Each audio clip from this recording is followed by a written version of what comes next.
Good evening, Venerable UGC Chair and members, selection panel chair and members, and honored guests. It is a great honor to be addressing such a distinguished audience on this special occasion. My primary feeling standing here is gratitude.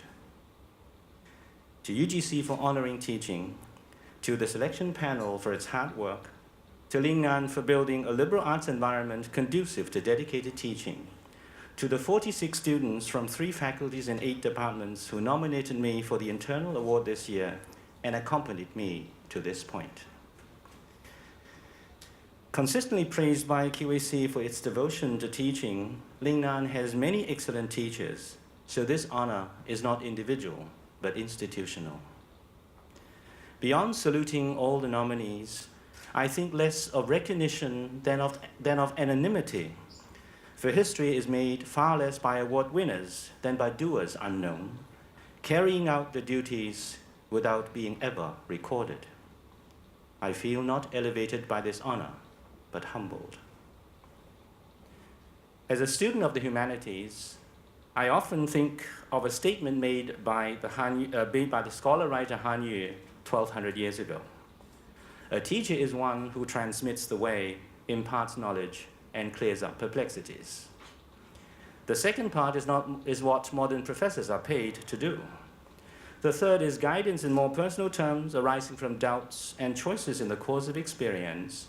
And the first is illumination of larger values and fundamental principles in life, mentoring of a higher, broader, and deeper kind.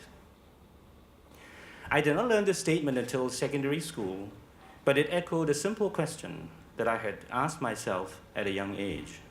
What do I hope to see in a teacher? I counted competence, fairness, enthusiasm, honesty, open-mindedness, and on a higher level, compassion, righteousness, wisdom, and courage. The question recurred more than once, and so did the general notions. They became larger values by which a tiny human being tries to live, and in time, guiding principles by which an erring teacher tries to improve himself. Essentially, therefore, I have no special teaching philosophy to offer, for teaching, research, literary writing, service, and daily deeds are practices by the same life, based on the same values and principles. I certainly do not imply that I always live up to these standards. I only mean to say that they mark the direction of a stumbling person's quest. The quest will never end, not only for intrinsic reasons of self-cultivation, but because a teacher is a role model in a position to inspire and to transform, whose words and deeds influence students tangibly and intangibly. Precisely because a teacher should help students develop the moral, intellectual, social, and cultural senses needed to act for the good of society, we need to teach by example.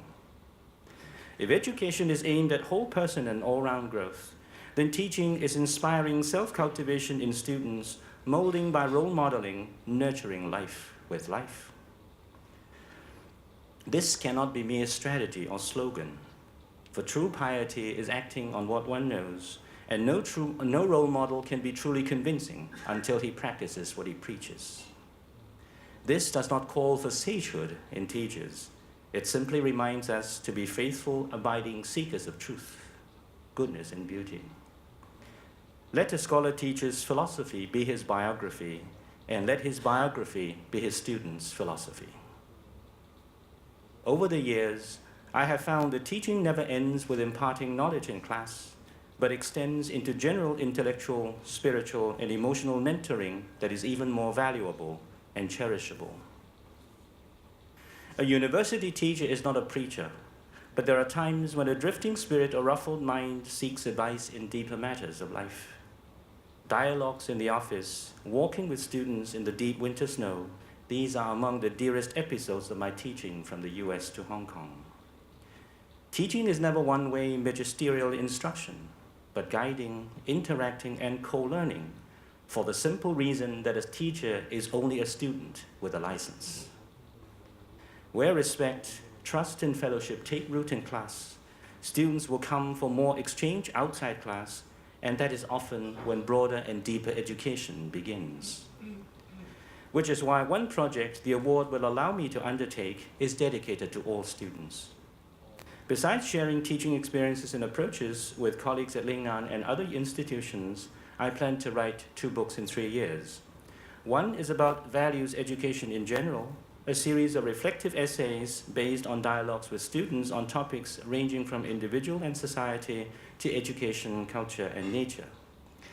The other one is a little more discipline-specific, but also general in orientation, which aims at elucidating the aesthetics of classical Chinese prosody, making it analytically sound and intuitively graspable, hopefully, therefore making the learning process and outcome, namely the criticism and the writing of classical Chinese poetry, more lively and enjoyable.